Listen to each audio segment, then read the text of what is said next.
And now, ladies and gentlemen, the next speaker I would like to call on a stage is Mr. Rolf of Bueren from Lotus Arts Development. And he would he would put some more light onto the very fact of Western-centric approach and local culture and nature. Rolf left his corporate career to pursue a life that was more naturally aligned to his own artistic nature. Championing the authority of imagination and innovation, Rolf's aesthetic sensibility challenges his audience to embrace new ideas about how we view the world. Rolf's creations are infused with an unparalleled emotional depth, and his designs are often imbued with a recurring narrative that fuses shapes and patterns found in nature with the technical know-how of raw materials. A sculptor, designer, and a craftsman, Rolf is most recognized for his monumental-sized art pieces, and his aptitude and love for Asian art and culture is reflected in the art he creates and antiques he collects and when not traveling. So, ladies and gentlemen, please put your hands together and welcome on stage to Rolf. Distinguished guests, dear friends,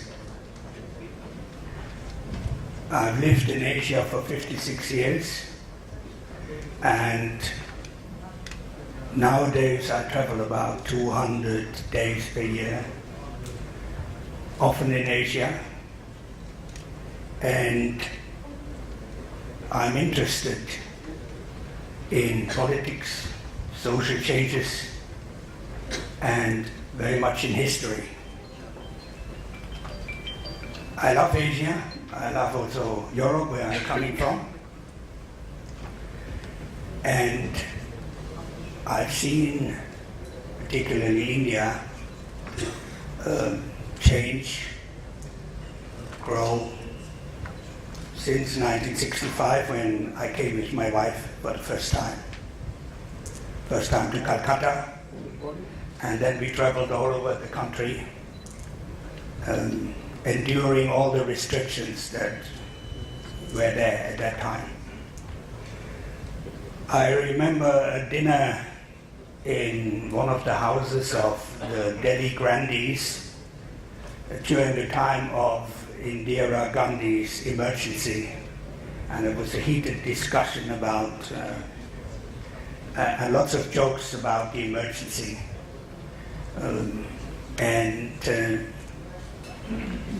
When it came to my turn to say something, I asked whether anybody could imagine a free convertible rupee.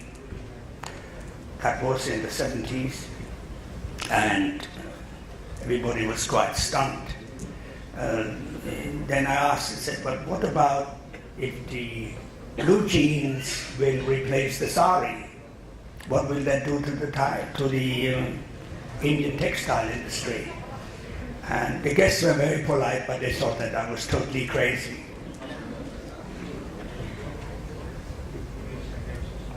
Over the years, traveling, comparing, registering, I tried to work out what did Europe contribute to civilization. And of course, technology pops up right away, but also classical music, wine, maybe cheese and bread. And what did the East do? The East has, of course, silk, precious stones, diamonds, and a lot of spices, things that concern the good part of life. In Asia, the dance is all about hands. In Europe, it's all about feet. Most fruits in Europe can be eaten directly. You can bite into an apple, a pear, you can eat a cherry or a plum. While in Asia, most fruits are properly packed, beautifully packed, like the durian, the mangosteen, the custard apple, but you have to peel them first. Tree lines are different, maybe by 1,000 meters. Also, English gave me different opinion. And in Europe, of course, we live, or we used to live, or we still live, by the religions of the book. Our religions force us to believe the book, while in Asia the religion is either without God or with many gods. And in Buddhism actually requires to doubt your guru, which I think is a very intelligent part of a religion. The most outstanding contribution of the West, though, is technology, and it pervades our life, and it created tremendous wealth in the West, to the extent that the West ran the world for more or less 200 years. And that created a thinking of superiority, which is expressed like what Teddy Roosevelt said on the occasion when we occupied the Philippines. Our duty towards the people living in barbarism is to see that they are freed from their chains, and we can free them only by destroying barbarism itself. Or is that the best that can happen to any people that has not already high civilization of its own is to assimilate and profit in American and European ideas, or which has some echoes today, the mission to advance civilization hence or abroad, and the muscle to achieve it, in particular, is a superior military. With that domination of the world came a mindset of superiority, which was fostered by the Christian belief that their God is better than other people's God. And it produced the requirement to proselytize, for others to become Christian, in short, a white man's burden. I noticed that type of thinking quite often when I met Europeans stationed in Asia, and we had long discussions about it. That feeling of superiority is also underpinning the Western government's approach. They come out to Asia and require basically, please become like us. Ours is the righteous way. Ours is the only right way. And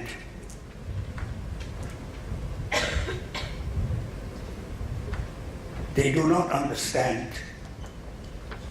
the Indian feeling on self-reliance,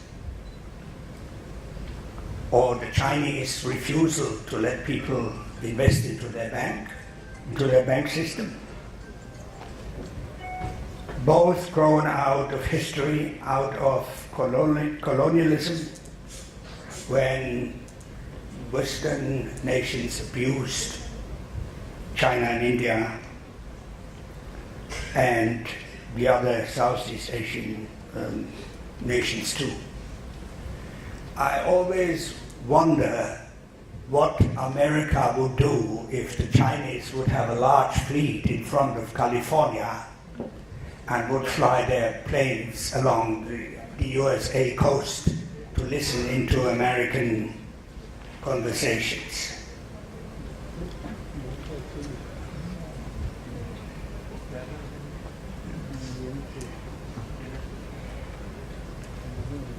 Well, we live in a globalized world. And 30 years ago, I met a Chinese girl, a violinist, who kind of predicted that in future all good violinists would be Asian or Chinese. And I thought, what a nonsense. How can an Asian imagine the emotions Mozart or Beethoven would place into his music and require the performer to understand?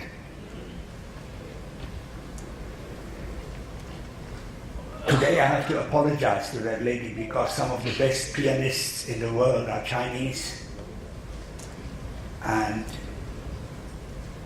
classical music has been globalized, and you in India have one of the most famous conductors, classical music conductor, Subin Mehta, a Parsi from Mumbai.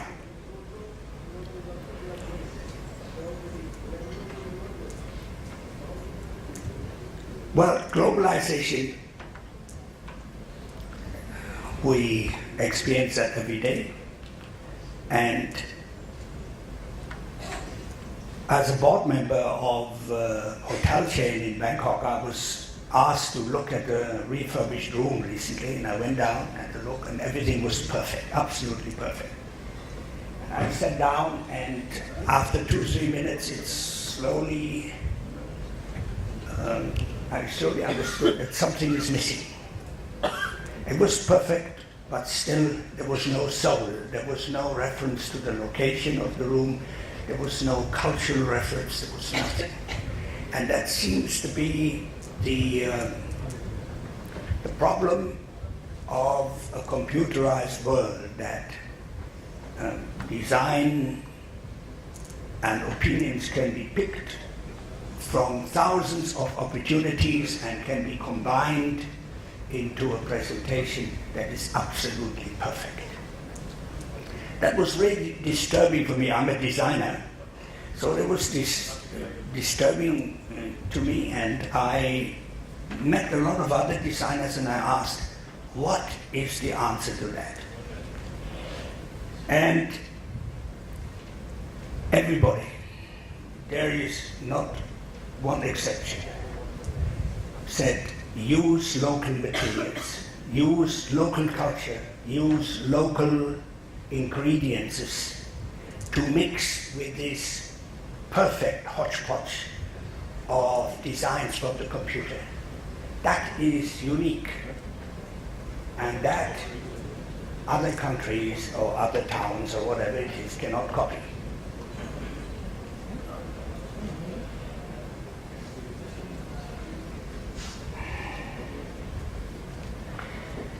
Technology is, of course, leading our life, and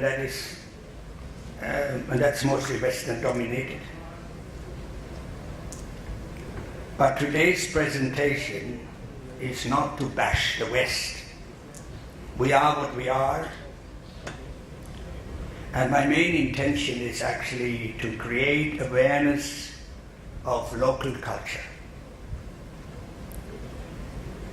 The local knowledge, your local knowledge, your wisdom, is a tremendous capital. It has a tangible value, and the local dialects, the local crafts, the knowledge about plants, local skills have a wonderful content and value. Please help to preserve it.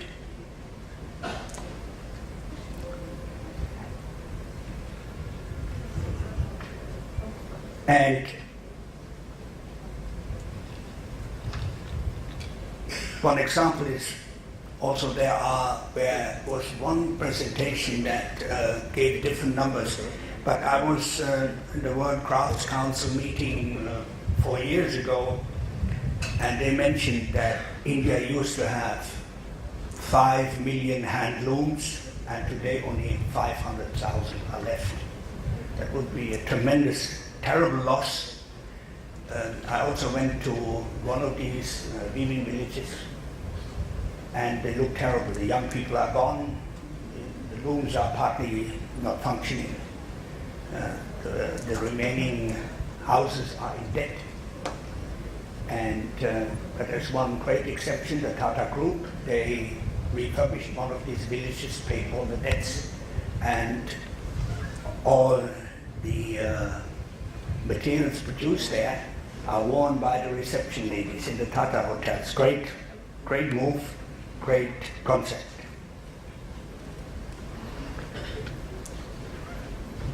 One example for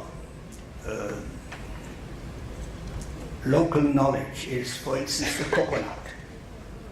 Somebody in America discovered that the fat of the coconut produces an enzyme in the liver that is helpful as far as Alzheimer is concerned.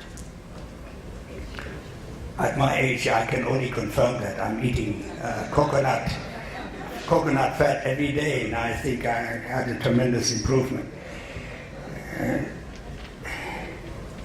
But coconuts were traded for many, many years at 10 cents a coconut, and today it is gone up 7, 8, 9, 10 times. It's a varying price. But this is one of the examples. Who knows whether any of these many local plants you have will be discovered to help other sicknesses and contribute tremendous value to the area. I have an Indian friend who is involved in a 10,000 hectare plantation growing coconuts to supply Pepsi in America. Because once America discovered something like this, people go crazy and everybody drinks coconut water today. Well, when the Industrial Revolution started, it replaced the old world of monarchism and feudalism, and it created a completely new world of capitalism, communism. And it took 2 gruesome wars and the atomic fear to bring us to today. And we are at the doorsteps of another tremendous change in our life. This AI revolution is going to come. I think Dr. Shiva maligned it a little bit. It's there and it will come, and it will change our life to a great extent. In America, they're teaching already the jobs of the future, and they tell lawyers and doctors to get out of the university because a number of their jobs will not be required anymore. It will be done by the computer or by AI. The AI will free us of a lot of labor, and it will create a life without work which needs meaningful content. We will need to relearn a lot, and hence try to look after your culture, learn your culture, don't give up your language, and Bali Para is your vehicle for all that. Jump on it, overload it, and challenge it. Bali Para is the cultural avatar to the future. Thank you.